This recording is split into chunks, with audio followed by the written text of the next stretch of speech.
Partnered by Times Influence.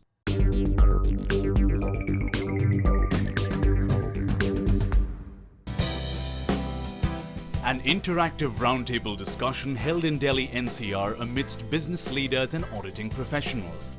Themed risk management, strategic relevance for directors and CEOs, the event was presented by Genpact in collaboration with Global Risk Management Institute and IIA. In the last episode, you saw industry leaders setting the context on risk management and the role played by auditors today. This week, we get you the culmination of the roundtable that ended with an invigorating Q&A session. Looking at internal audit being in such a fantastic position of having a bird's eye view of the organization, I think as organizations embark on digital and other strategies, I think internal audit can play a fantastic role. So I think with that, my question to you, Richard, sort of furthering your particular aspect of enhancing shareholder value, where do you believe the internal auditor or auditors can basically play a much better role? Well, I have spoken a lot and written over the last few years about this, the era in which we live and how dynamic the risks environment is. We've never seen in the history of humankind where velocity of risk seems to be the speed that it is here in the early decades of the 21st century. And so I've written about the importance of or the imperative for internal audit to be able to audit at the speed of risk. And if we're going to audit at the speed of risk, then we better have a pretty good idea of what risks are approaching.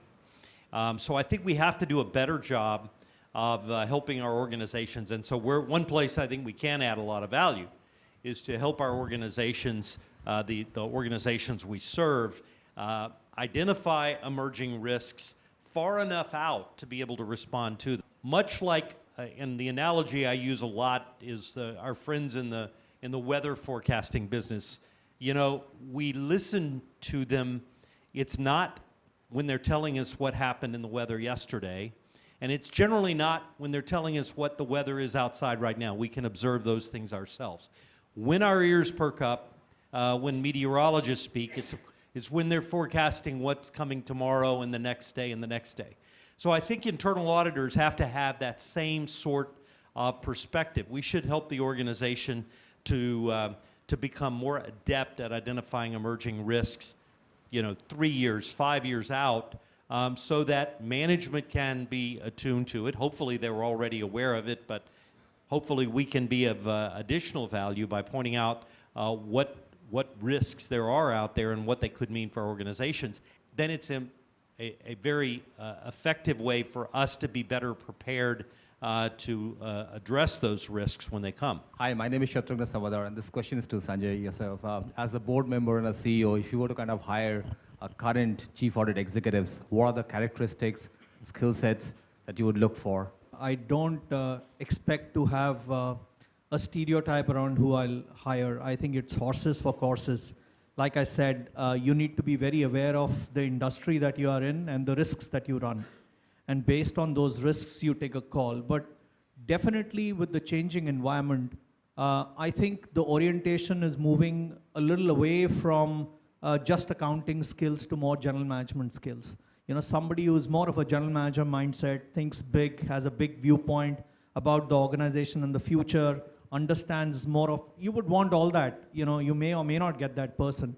And the second thing, definitely, I think, and we did that at Airtel as well, the person that we hired to head internal audit and risk was somebody very, very senior, global, absolutely, more general management. And the lady made sure that the organization was absolutely aligned to the top 7-8 risks of the company, and it remained a live document where the board was involved and presentation used to be made to the board every quarter on a couple of risks. So my mindset is to say we need to do that, but we need to lift up rest of the team. I'm more worried about rest of the team because the rest of the team, when I look back, was very, very weak to cater to what we wanted. So it was one leader who was very strong, but one leader can't win it for you. So I think we need to resource it. If we need an informal organization to support that organization in some fashion, I think those are the thoughts that will come to mind as well. And if there are some external partnerships that we will need, because everything we'll not be able to do ourselves, could be on data mining, could be on anything else, build any sort of machine learning capabilities which may not sit in the organization. I think those partnerships will be able to build. So we'll have to build an ecosystem which is there under a leader who's more of a general management sort of a person than only a accounting person. Before we go back for questions, I want to pick up on that particular comment again, come to you, Mr. Bhargava, which is you've seen a bunch of your audit leaders across companies that you've sat on boards. Have you kind of seen the leader himself make a difference to how you've sort of felt assured or perceived that function versus the team itself? Well, anywhere, to my mind, you can't undermine the contribution of the team. The team is as good as the leader is, or leader is as good as the team is. So you can't really separate the two. What is important to my mind is the leader must be somebody, and especially if you are trying to induct somebody, I would look at a person who is a quick learner and has a wider vision. And to my mind, the job rotation in companies like Levers and iShares and others have shown outstanding results of people going from a profession from HR to accounting or accounting to supply chain management, etc.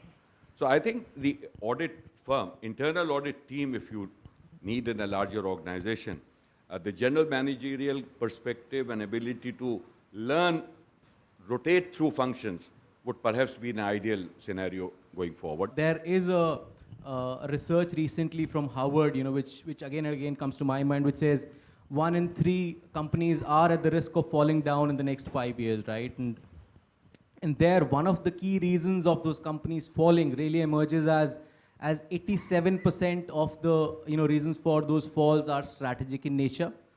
As internal auditors, when I really reflect back of the risks that we really cover in our programs and coverage per se, possibly there is hardly really and truly strategic in nature.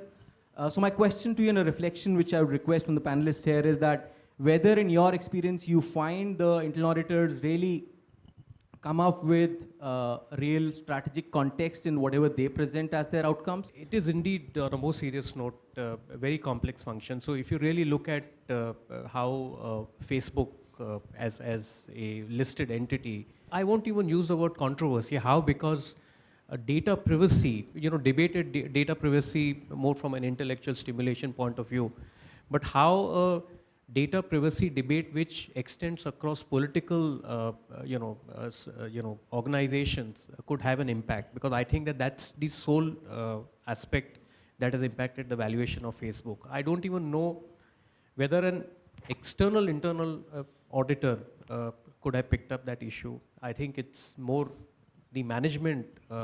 So I think that it's one thing to say that everything that has got to do with preserving and enhancing the value of an organization is an outcome of where the internal audit function or where the internal audit findings lead to. But I think you need to give a context to many of these aspects. So if it is something which is purely accounting, purely financial decision, purely a risk which is so core to an organization, then yes, internal audit plays a very important role. But I think that if there are extraneous circumstances for an organization that has brought down or eroded the value of that organization, it will depend from situation to situation whether internal audit as a function could have played a role in preventing or in identifying the risk or in suggesting measures to mitigate those risks.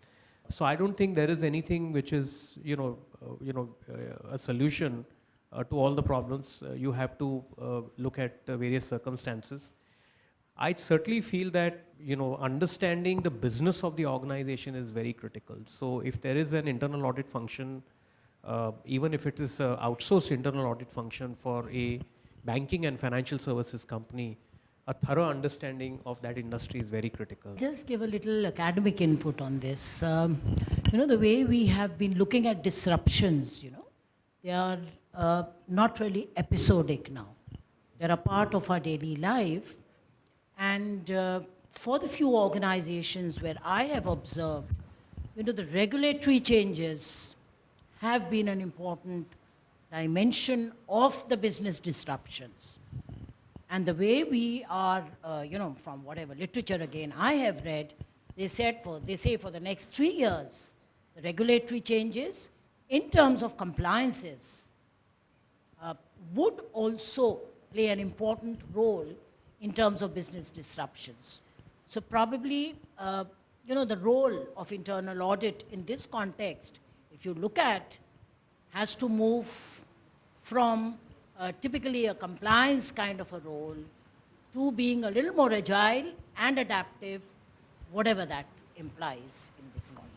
Professor, from a context of, how could the strategic context be imbibed, into auditors or risk professionals? Is the academia doing enough? And, could there be more that could be done? Yes, the academia is doing enough. In fact, the global financial crisis was, I would say, a rude shock to all of us, where we found that some of our, young recruits, they had issues in adapting to the kind of companies they were. So it was not only in India, but across the globe, business schools did a lot of rethinking, and we have, suitably changed, modified our curriculum to bring in a lot of risk management, to bring in a lot of scenario analysis. And when I say scenario analysis, I'm reminded of an important conference which took place, at the Wharton Business School at that time. And one of the important conclusions there was, and one of the important, learning for all of us was, where are our students lacking? And they say that we are lacking in terms of a what-if kind of a scenario, whatever that means. So this is not purely, I would say, a finance or a marketing or an HR and operation systems role. It's across, various functionals which we have.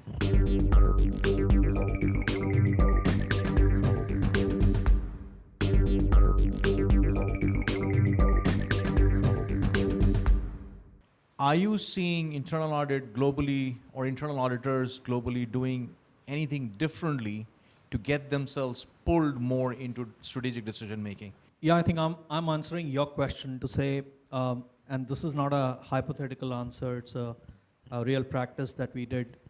So as the risk and assurance person at Airtel used to report to the board, not even the chairman, but to the board. And despite that, because we were very conscious of the fact that if we have to drive any risk management, then the person needs to understand the business. And if that doesn't happen, then the contributions will really get pulled down. So that person was a quintessential part of my core team, which went into the annual planning cycle. So even before we got onto budgets and into the philosophical planning of what we are going to do, that person was very much a part. And despite that person not reporting to me, the person was a permanent invitee to the executive committee, right? So every single month's executive committee and review, the person sat through it like any other executive member. And without that, you can't have the effectiveness that you desire. One of the reasons, I agree, it's a chicken and egg situation. But one of the reasons internal audit as a function has not gained the prominence it should, and I'm talking as an accountant now, is because the industry, particularly in India, is not willing to pay for it. I still recall the last major proposal that I participated when I was practicing as an accountant, and the recovery per hour was dismal 575 rupees an hour.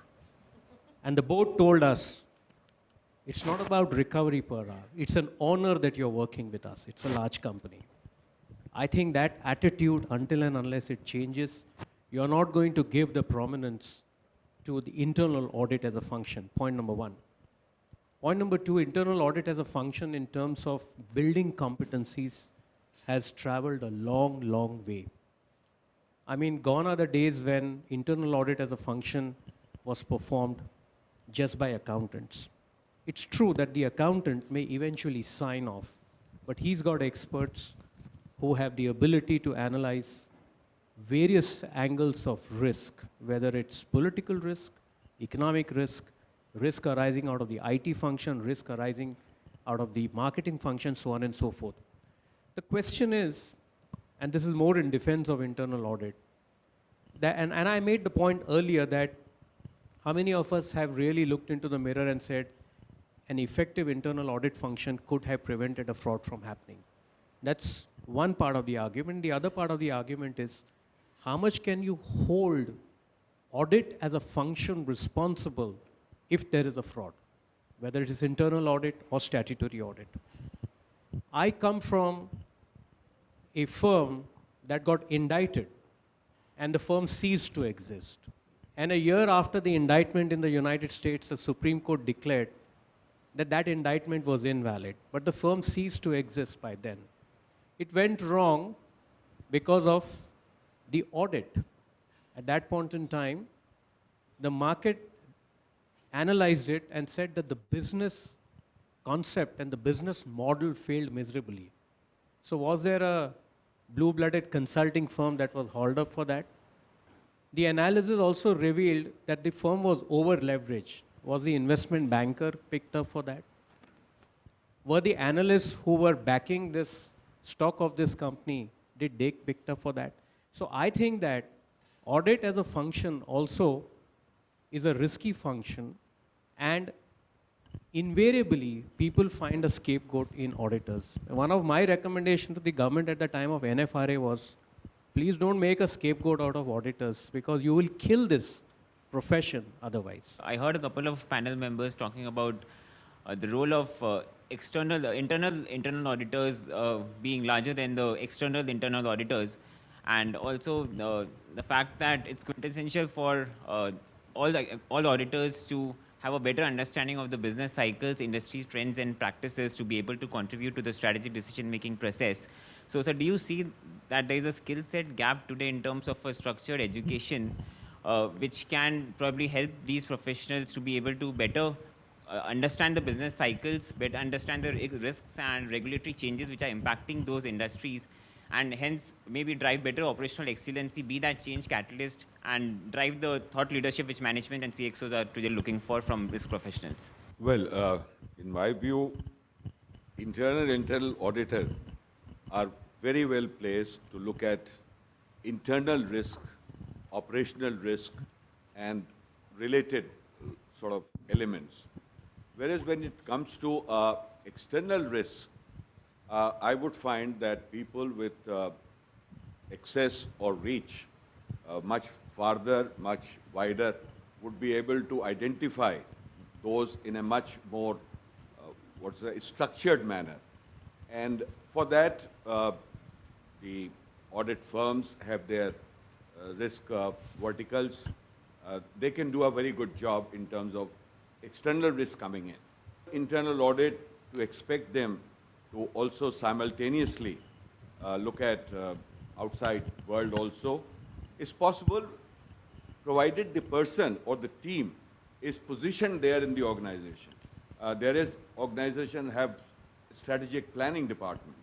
Now with strategic planning, what all external opportunities, etc., they keep on looking at all the time. So I would say both have got a specific value add opportunity, and I think organizations do use it relatively in that manner. How do we look at board processes to enhance and facilitate this particular aspect of the strategic dimensions to internal audit? I think the audit committee, and by law there is also a risk management committee that companies need to have.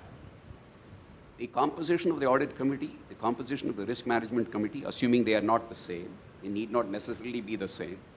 And thereafter, the role of these two committees to feed into the larger board and to influence the agenda of the larger board in their meetings relating to enterprise risk management and risk and compliance, if I can use these two broad terms, immeasurably enhances the role of internal audit. So I think board processes, the composition of audit committee members, composition of the board itself, and receptivity to these ideas themselves are critical to the success of internal audit. Thank you so much, Madhan. Global internal audit functions potentially sort of get themselves more engaged in strategic decisions, key decisions, management decisions? Are you seeing some of that change, and what do you think is bringing that change about? Well, again, I think it comes back to the very nature of what internal audit has become or should be, and that is risk-centric. If it is truly modeling the definition of what internal audit is, and the IIA revised the definition of internal audit based on a number of forces that were coming to play in the early 2000s, and adopted this idea that it's a risk-based function. So if we are truly to be risk-centric, then we had better understand what the risks are. I think there's been several on the panel who've alluded to that. I certainly think, and the colleague in the front here cited a study, actually there have been several studies done as to which are the risks that are most lethal to share value of a company. And it isn't financial risks, and it isn't compliance risk, and it isn't even operational risk, it's strategic and business risks. So if internal audit is truly going to follow the risks and help organizations better manage those risks, then it has to be looking at strategic and business risks. I saw a quote the other day, I hadn't seen it before, and I understand that it's not anything new, but the quote that I actually shared via social media early this week is, if internal audit doesn't have a seat at the table, it may find itself on the menu. You know, there was a conversation thread a few minutes ago around, is academia better preparing individuals into internal audit as well as they should? And I don't think that's an easy question to answer. Less than 25% of internal audit time on a global basis is focused on anything related to financial risks, financial reporting controls or financial risks. It is, as it should be, the focus of internal audit mirrors the portfolio of risks of the organizations they face or that they serve. So it is not surprising that they're not focused extensively on accounting. And in fact, when we survey what are the skills that are most sought by chief audit executives, accounting will often come in anywhere from 5th to 8th on the list. The skills that are most sought for internal auditors today start with critical thinking. Critical thinking skills are where academia needs to really help prepare today's internal auditors, but certainly tomorrow's. But then from there, you can go right down the list. Communication skills, not just the ability to write, but the soft communication skills, risk management acumen, technology skills. All of these skills that rate above accounting skills are ones that I don't think we're preparing people for very well in academia today. Thank you so much. With the permission of the august audience, I guess if we can sort of try and wind this down, really appreciate the time that all of you spent. I think each one of us goes away a whole lot more knowledgeable about how things have worked out well in certain organizations. I think as internal audit professionals, we have a lot of heart to take from the fact that there are enough leaders who do believe that this profession has every reason to be viewed a lot more strategically. We have every reason to believe that we can be a lot more relevant. Leaders do want this function to be a lot more relevant. It leaves a call on us to do a lot of things differently. It requires us to figure out how to retool ourselves. It requires us to figure out how will we sort of position ourselves, communicate better, know businesses better. I think there are many asks that came out very subtly, but if you put it all together, I think it just goes to show that yes, we definitely have reason to believe that this is a function that can be a lot more relevant. There's a lot that's happening in the accounting profession that is happening by way of investments that professional services firms are making, the big four, the next set of 10 networks that you have, and also the local firms that are getting into internal audit function in a big way. That investment is coming in by making sure that internal audit is no longer the prerogative of chartered accountants or finance professionals, because it's not just about the financial risks, it's about the business risk, it's about the environmental risk, it's about the risk on technology, it's about the regulation risk. The ability to think critically, to think innovatively, to think beyond the typical functions that they would come from, which is by and large accounting, increasingly to think in a general management way, understand the business much more, and therefore try and contextualize the company's strategy, let's say from a risk dimension, is a very good way to proceed to enhance the value of internal audit. The roundtable on risk management, strategic relevance for directors and CEOs discussed various chartered territories on the role of internal auditors, citing various takeaways for the audience.